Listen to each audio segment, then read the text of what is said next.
Positive report ఉండడంతో మాకు చాలా ఆనందంగా ఉంది. ఈ సక్సెస్ మీట్కి ఎందుకు ఆహ్వానించామంటే మిమ్మల్ని కేవలం ఈ డబ్బింగ్ సినిమా అని చెప్పి మాకు సహకరించలేదు చాలా వరకు.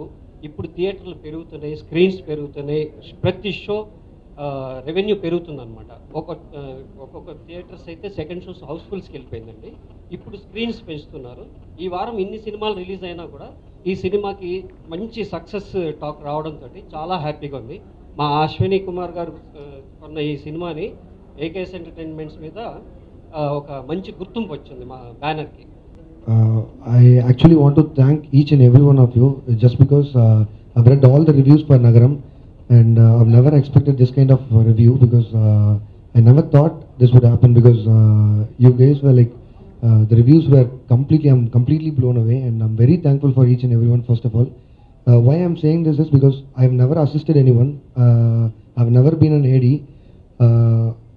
I was a short film maker and before that I was working in a private concern and we are all here just because we are all here just because of the passion towards cinema and with all this passion we did this cinema and right now the appreciations and all the reviews what I actually hear and what I actually read it actually strengthens me and I actually really feel very responsible to make me move towards and I'm completely blown away. Again I'm saying this because I read all your reviews and I'm very thankful.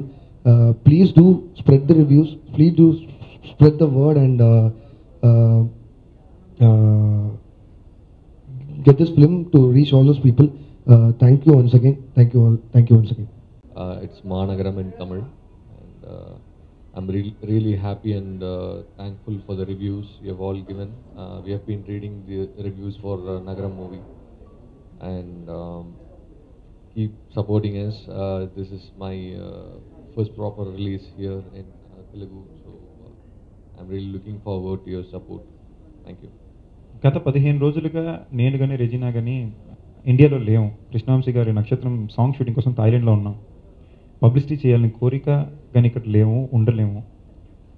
సినిమాని premier షోస్లో చూసి press friends మీరే మీ భుజాల మీద తీసుకొని shows చేసి మరీ జనం దాకా ఏమాత్రం వెళ్ళినా తీసుకెళ్ళారు.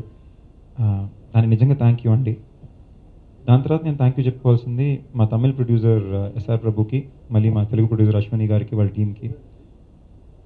ఎస్ఆర్ ప్రభు ఎందుకు అంటే ఆయన ఈ కథని ఈ టీంని ఒక completely bunch of new comers అండి. లోకేష్ అనే అతను ఒక మార్కెటింగ్ కంపెనీలో పనిచేసి అతను, మా ఎంటైర్ డైరెక్షన్ డిపార్ట్మెంట్ కూడా అలాగే ఒక్కొక్క ఉద్యోగాల్లో ఉండేవాళ్ళు. ఈ కథను నమ్మి వాళ్ళందరూ ఉద్యోగాలు మానేసి గత 2 సంవత్సరాలుగా ఈ సినిమా మీద పనిచేసి ఇవాళ ఈ సక్సెస్ని పొందారు. ఇవాళ తమిళ్లో ఈ సినిమాని one of the best films in the last 3 years, the pride of Tamil cinema, 4.5 star ratings, 5 star ratings అన్ని రేంజ్కి పొగుడుతున్నారు. నిన్న 4 షోలతో మల్టీప్లెక్స్లో మొదలైన సినిమా ఇవాళ 12 షోలు మల్టీప్లెక్స్లో ఉన్నాయి, ఒక్కొక్క మల్టీప్లెక్స్లో. సో ఆ లెవెల్కి ఒక ఘన విజయాన్ని సాధిస్తూ అట్ ద సేమ్ టైం అంతకంత పేరునిచ్చిందండి. సో ఆ సినిమా ఇవాళ జరిగిందంటే దానికి కారణం ఎస్ఆర్ ప్రభు. సో ఆయనకి థ్యాంక్ యూ చెప్పుకోవాలి. దాని తర్వాత నేను థ్యాంక్స్ చెప్పుకోవాల్సింది మోస్ట్ ఇంపార్టెంట్లీ మా డైరెక్టర్ లోకేష్ కనగరాజ్కి. ఎందుకు అంటే నాకు ఇలాంటి ఒక సినిమాని ఇచ్చినందుకు, తను చెప్పిన కథని చెప్పిన దానికన్నా బాగా తీసినందుకు. ఒక ఆర్టిస్ట్కి బిగ్గెస్ట్ సాటిస్ఫాక్షన్, అప్రిసియేషన్ అండి. కొంచెం ఎమోషనల్గా ఉన్న నిజం ఏంటంటే అండి, ఈ cinema Tamil premiere show Monday జరిగింది. నేను థాయిలాండ్లో ఉన్నా, ఇక్కడ ఇండియా టైం కన్నా 1.5 hours అహెడ్. షో అయిపోయిన తర్వాత పెట్టిన ట్వీట్స్, ఈ సినిమా గురించి వచ్చిన రెస్పాన్స్కి అబద్ధం చెప్పట్లేదండి, 20 నిమిషాలు ఏడిశాను, 20 minutes ఏడిశానండి. కళ్ళం నీళ్ళు ఎందుకు వస్తుందో తెలియదు, వస్తుంది.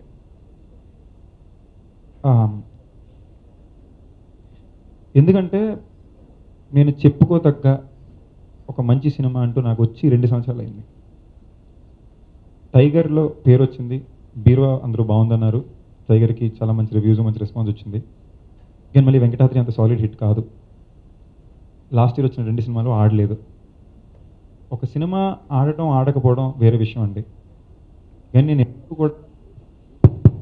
ఎప్పుడూ కూడా ఇప్పటిదాకా చేసిన ప్రతి సినిమాలో నేను నమ్మిన కథలు, నా నమ్మకం మీద, నా ప్యాషన్ కోసం నేను చేసుకుంటూ వచ్చాను. అలాంటి ఒక 2 సినిమాలు ఆడపోయేసరికి నా నమ్మకం మీద నాకే కన్ఫ్యూజన్ వచ్చేసింది. ఏంటి నేను ఎక్కువ ఆలోచిస్తున్నానా, కరెక్ట్గా ఎంచుకుంటున్నానా, ఏమవుతుంది, తప్పు అవుతుందా అని ఒక ఆలోచన ఎక్కువైంది. అన్నిటికన్నా దానికన్నా కూడా ఇంపార్టెంట్గా నా చుట్టుపక్కల ఉండేవాళ్ళు, నాతో పాటు ఎప్పుడూ ఉండేవాళ్ళు, వాళ్ళకి నా పట్ల ఉన్న ప్రవర్తన మారింది. చాలా ఎక్స్పీరియన్స్ ఇచ్చింది, చాలా నేర్పించింది నాకు ఈ లాస్ట్ 2 సంవత్సరాలు. ఈ 2 సంవత్సరాలు నాతో పాటు ఎవరెవరు నాతో ఎంత ఉన్నారో తెలుసు. వాళ్ళని ఎప్పటికీ నేను మర్చిపోను, వాళ్ళు ఎప్పుడు గుర్తుంచుకుంటాను, కృతజ్ఞత ఉంటుంది. అట్ ద సేమ్ టైం ఎవరెవరు ఎలా మారారో కూడా తెలుసు, వాళ్ళని కూడా ఎప్పటికీ నేను థ్యాంక్ యూ చెప్పుకుంటాను. ఎందుకంటే నేను చాలా నేర్చుకున్నాను. 2 సంవత్సరాల తర్వాత ఒక సినిమాకి ఇంత పేరు, ఇంత ప్రతిభ, తమిళ్లో భయంకరమైన ఒక రెస్పాన్స్ వచ్చేసరికి ఎందుకో తెలియదు 20 minutes ఏడిస్తానండి. సో ఆ ఒక ఇమోషన్ని నా నుంచి బయటికి తెచ్చినందుకు లోకేష్ నిజంగా థ్యాంక్ ఈ సినిమాని నాకు ఇచ్చినందుకు. ఇందాక నన్ను అడిగారు ఇది థ్యాంక్స్ మీటా సక్సెస్ మీటా అని. నాకు నిజంగా తెలియదండి. ఈ స్టేజ్ని థ్యాంక్ యూ చెప్పుకోవడానికి వాడుకుంటున్నాం.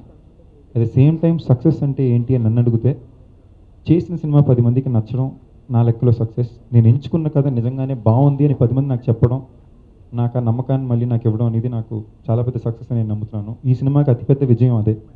ప్రతి సినిమా ప్యూర్లీ ఎంత డబ్బులు చేసిందని లెక్క మీద కాదు. ఒక యాక్టర్గా నాకు అది తెలిసిన విషయం కాదు, తెలుసుకోవాల్సిన విషయం కూడా కాదు. నేను 10 మంది సినిమా చూసి ఇంత బాగుందన్నందుకు చాలా ఆనందంగా ఉంది. ఎస్పెషలీ ప్రెస్ ఫ్రెండ్స్ అందరికీ హ్యూజ్ థ్యాంక్ యూ. మేము ఇక్కడ ఊళ్ళో లేకపోయినా నా చాలామంది మీరే మీ టీవీ ఛానల్స్లో షోస్ చేసి మరి పేపర్స్లో రాసి మరి ఈ సినిమా గురించి 10 మందికి చెప్పారు. ఇన్ఫ్యాక్ట్ ఈ సినిమా ముందు చూసిన కొంచెం మంది ఇది తెలుగుకి ఎలా ఉంటుంది, నేటివిటీ మారిపోద్దా, జనానికి నచ్చుద్దా నచ్చదా అని ఇవన్నీ మాట్లాడారు. దానివల్ల చాలామంది మా పబ్లిసిటీ కూడా తగ్గింది కూడా. కానీ మన తెలుగు ప్రేక్షకుల్లో ఉన్న అతిపెద్ద గొప్పతనం నేను నోట్ చేసింది ఏంటంటే అండి, ఒక సినిమా బాగుంటే అది లాంగ్వేజ్తో సంబంధం లేకుండా హిట్ చేసేది ఒక్క మన తెలుగు భాషలో మాత్రమే.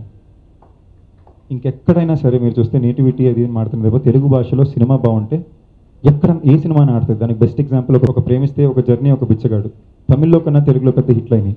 అంతకన్నా నేటివిటీ సినిమాలు అంటూ ఇంకేమీ లేవు. అవును, ఒప్పుకుంటానండి, మా సినిమాలో కొంచెం నేటివిటీ ఉంది. ఫస్ట్ హాఫ్ కొంచెం స్లోగా ఉంటుంది, సెకండ్ హాఫ్ చాలా బాగుంటుంది. కానీ ఒక సినిమాని డిఫైన్ చేసే విషయాలు కాదు. ఒక ఓవరాల్ కథగా ఒక మంచి కథ, ఒక మంచి సినిమా తీసే మేము నమ్ముతున్నాం. ఒక మంచి సినిమాని ఎప్పుడు తెలుగు ప్రేక్షకులు ఆదరిస్తారని మా నమ్మకం. సో మీరే ఈ సినిమాని ఇంకా జనాల్లోకి తీసుకెళ్ళాలి. ఆడియన్స్ అందరూ ప్లీజ్ థియేటర్కి వెళ్ళి చూడండి, రివ్యూస్ చదవండి, చూసిన వాళ్ళని అడగండి, నచ్చితే థియేటర్కి వెళ్ళి చూడండి. అండ్ థ్యాంక్ యూ అండి. ఈ సినిమాలో నేను నేర్చుకున్న చాలా విషయాల్లో, ఈ సినిమా వల్ల నేను నేర్చుకున్న చాలా విషయాల్లో ఒక గొప్ప విషయం శ్రీ వల్ల అండి. ఎప్పుడు నాకేదో చిన్న ఫీలింగ్ ఉండేది ఏంటి అంటే, నేను ఏదో చాలా కష్టపడుతున్నాను, చాలా కష్టపడి పైకి వస్తున్నాను, చాలా సినిమాలు కష్టపడితే వస్తున్నాయని. కానీ ఈ వ్యక్తిని కలిసిన తర్వాత నమ్మకం మొత్తం అసలు నేను కష్టపడడం ఏంటి, నేను పడితే కష్టమే కాదు అనే రేంజ్కి నాకు అనిపించిందండి. సూర్య సన్ ఆఫ్ కృష్ణన్ అనే సినిమాలో నేను అసిస్టెంట్ డైరెక్టర్ని గౌతమ్ మేనన్ గారి దగ్గర. శ్రీ జూనియర్ ఆర్టిస్ట్ ఆ సినిమాకి. ఒక జూనియర్ ఆర్టిస్ట్గా స్టార్ట్ చేసిన ఒక వ్యక్తి టీవీ సీరియల్లో యాక్ట్ చేసి హీరో అయ్యి ఒక నేషనల్ అవార్డ్ విన్నింగ్ సినిమాలో భాగంగా ఉండి ఇవాళ తమిళ సినిమాలో one of the most greatest films అని మాట్లాడబడే ఒక సినిమాలో వన్ ఆఫ్ ది హీరోస్ ఇవాళ తెలుగులో కూడా కూర్చొని మాట్లాడుతున్నాడు.